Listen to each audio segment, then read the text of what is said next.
and welcome to this lecture on selecting a mode of transportation. So an important decision in logistics management is what mode of transport should I use for sending my products from, let's say, the production facility to the distributor or to the warehouse, right? So this problem is basically tackled in this particular lecture. So when we are looking at choice for a mode of transport, we are basically considering three types of costs.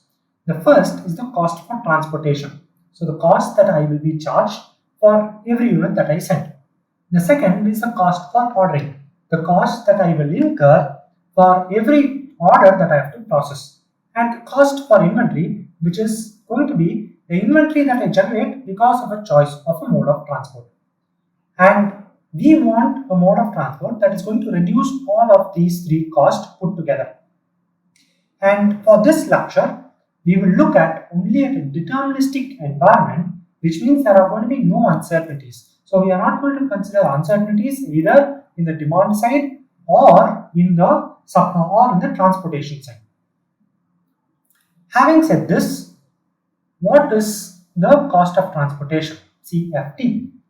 So the cost for transportation basically gets affected by the different modes. Let's say a mode is basically a road is a mode of transport, rail is a mode of transport, right? So for road, when I send something, the charge would be different as compared to when I send the same product via rail.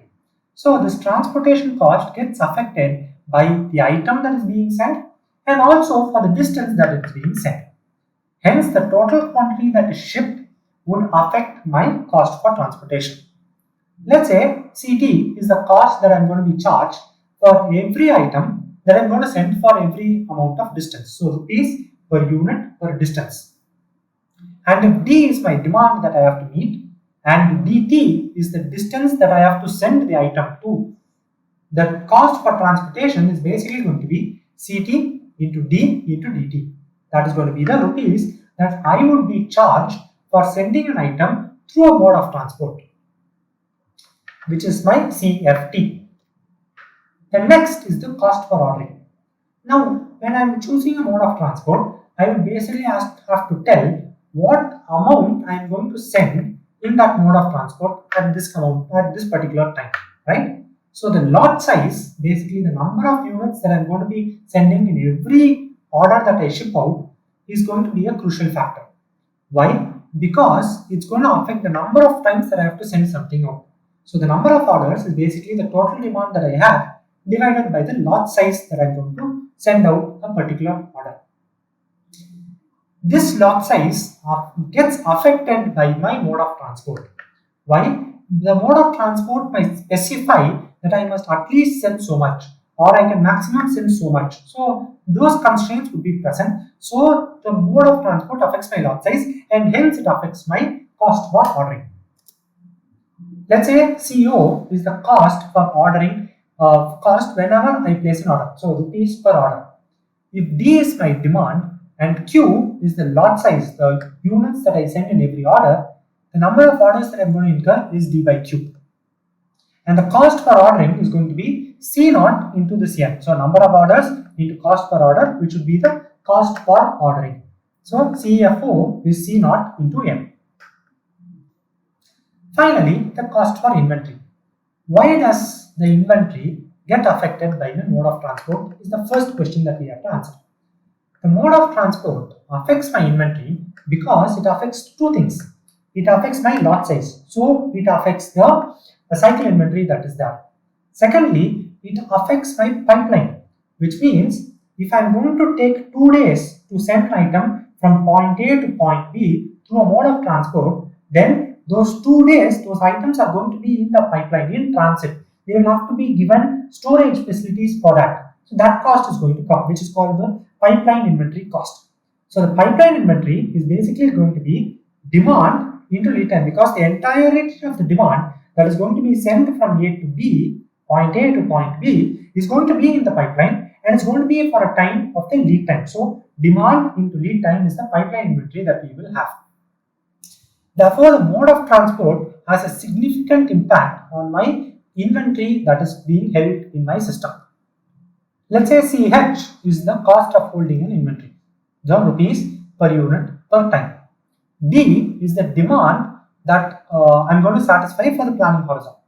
Q is the lot size, and L is the lead time, the time that this mode of transport or a given mode of transport is going to take for delivering the product once it's shipped out of point A to reach point B. So that is the lead time. Then the inventory, cost for inventory is basically going to be the cost for your cycle inventory and the cost for your pipeline inventory. And what is the cycle inventory? Cycle inventory is the average inventory held in the system, which is going to be the lot size by 2.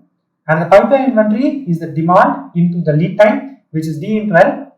When we multiply this into the cost for holding, which is CH, we would get the total cost for inventory alone. So the cost for inventory, CFI, is the cost for cycle inventory plus the cost for the pipeline inventory. So that is your inventory cost. Now the question is, which is the best mode of transport? And for choosing the best mode of transport, we have to answer what is the best lot size. Why is that? When we look at the total cost that is present for us to make a decision on the mode of transport, we know everything in this equation except for Q. So we want to know what is the best Q that I can place.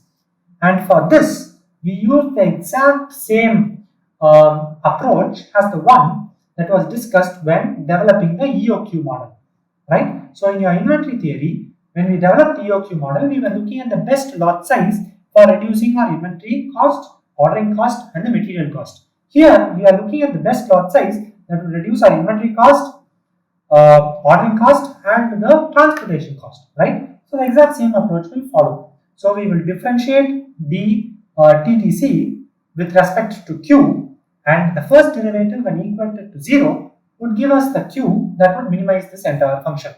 And very interestingly, we would end up with the same Q as the one that is done in the EOQ model, because the pipeline inventory and the transportation cost are independent of your Q, right? So Q is going to be 2dC0 by CH, the whole root. Here, the best Q is given by this formula.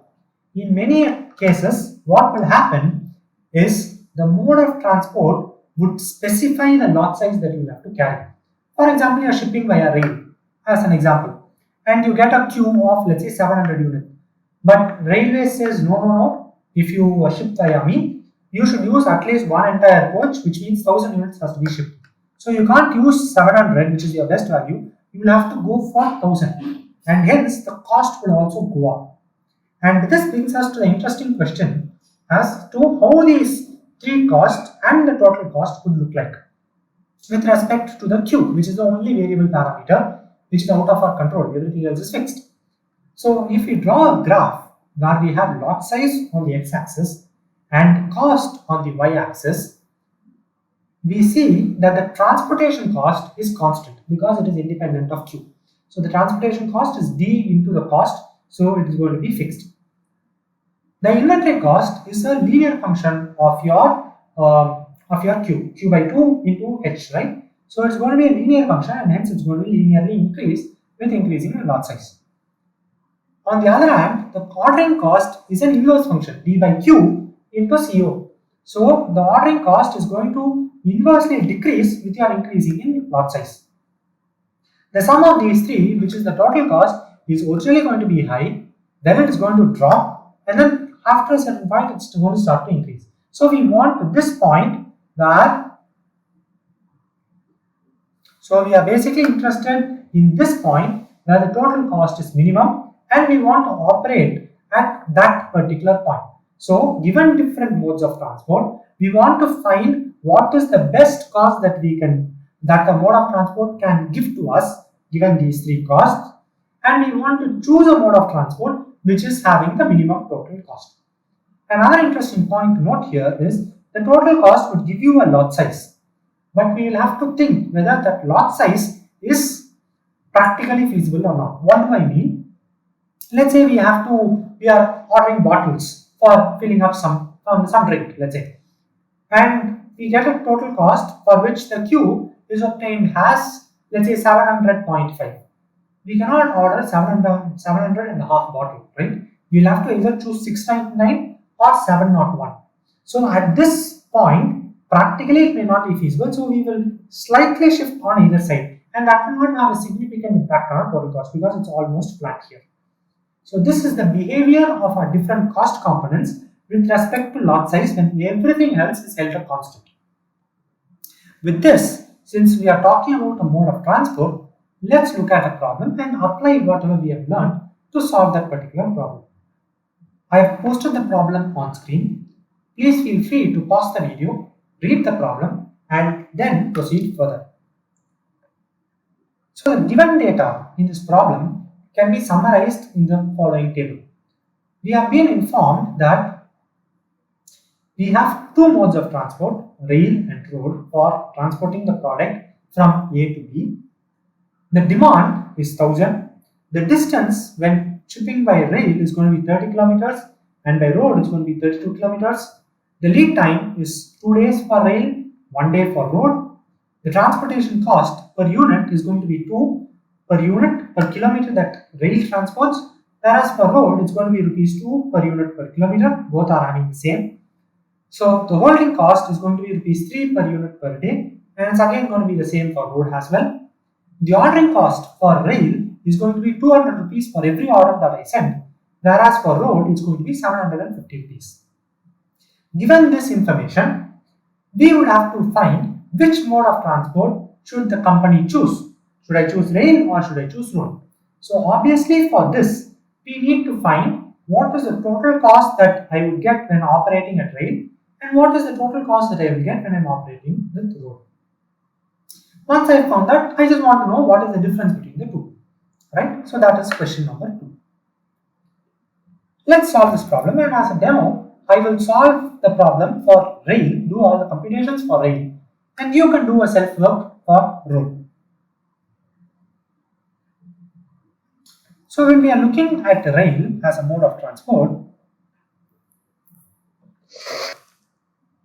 we want to find TTC, correct? And this TTC is the sum of CFT plus CFO plus CFI. Cost for transportation, cost for ordering, and cost for inventory. So what is the cost for transportation? It is nothing but the demand into CT into DT. So the demand is 1000 into CT, which is 2 rupees per unit per kilometer, into distance, which is 30 kilometers. And this is going to come down to 60,000 rupees. Now for CFO, we need to find B by Q, which is our N, into cost of ordering. For this, we need to compute Q. For the sake of clarity, let me do it in the side. So Q is going to be 2T C0 by CH. So if you substitute the values, 2 into 1000 into cost of ordering of 200 divided by 3, the whole root, this would come down to around 365.1. Let's say I'm transporting some electronic item. I cannot transport 0.1, so I can either go for 365 or 366. Let me go for 366, just for taking the case. So the cost for ordering would now be 1000 by 366 into 200. 1000 by 366 would in turn give you a number of 2.4. We cannot have 2.4 orders. We must either go for 2 orders or 3 orders. Let's say I will have to go for 3 orders because anything less than 2 orders, I am not satisfying the demand. So it's going to be 3 into 200, which is going to be 600 rupees. Finally, we have our cost for inventory, which is Q by 2, 366 by 2 into CH, which is 3 rupees per unit, plus pipeline inventory, which is 1000 into lead time into 3. Correct? So demand of 1000 into lead time, which is 2 days, into the cost for holding inventory, which is 3 per unit per day. So 1000 into 2 into 3 is going to be 6000, right? Yeah, 6000 plus something. The total value that you would get would be 6549. Now our TCF is going to be 60,000 plus 600 plus 6549, and that is going to come around to 67,149. So if I use rail as a mode of transport, then the best cost is obtained when I use a lot size of 366, and that best cost is equal to rupees 67,149. Right? Similarly, you can do the computations for road, and if you do the computations for road, the summarized results for rail and road are provided on the screen for you. So when we use road as a mode of transport, we would end up the transportation cost for transporting has 62,000, 2 orders, each order having 707 units approximately. So my ordering cost would be 1500, inventory cost would be 4060, and the total cost would be 67,560. So comparing rail and road, when I can operate at my best queue, I would be choosing rail because that has the lower total cost. And hence I am going to choose rail as my mode of transport for shipping product A shipping product B from location A to location B. Right. Now let's extend this problem to a very peculiar case where railway says that no, you cannot send the 366 units with me. You will have to send at least 1000, right? So the given data for the problem now just changes to the lot size queue for rail is 1000 for every order, and for road there's no restriction. The guy who is taking my truck, send me 700,000, anything is fine. I will be able to transport. So that is for road. Given this scenario, you as learners can actually do the computations again, and if you do the computations, you should end up with the values as displayed on the screen now. So rail, when we are using 1000 as my lot size, would end up having only one lot, so 200 rupees, so it is lower than 600. Whereas the inventory cost goes up from 6,549 to 7,500. So the total cost has gone up from 6,7,149 to 6,700, right? So when Q is specified as 1000 by railways, I will not choose rail, I will have to choose road because that is yielding a lower cost. So this is how my mode of transport, which affects my lot size, affects my decision of cost purely based on cost in a deterministic environment. In our next lecture, we will look at the very interesting problem of once I have shipped my product from, let's say, point A to point B. It has reached my point B, which is, let's say, a distribution center or a warehouse. From there, I will now have to distribute all of these 1000 units to the different retailers who are around me. So I will have different retailers. How should I send my vehicle to these different people so that I can satisfy their individual demands? That is the vehicle routing problem, and we will look at it in the next lecture.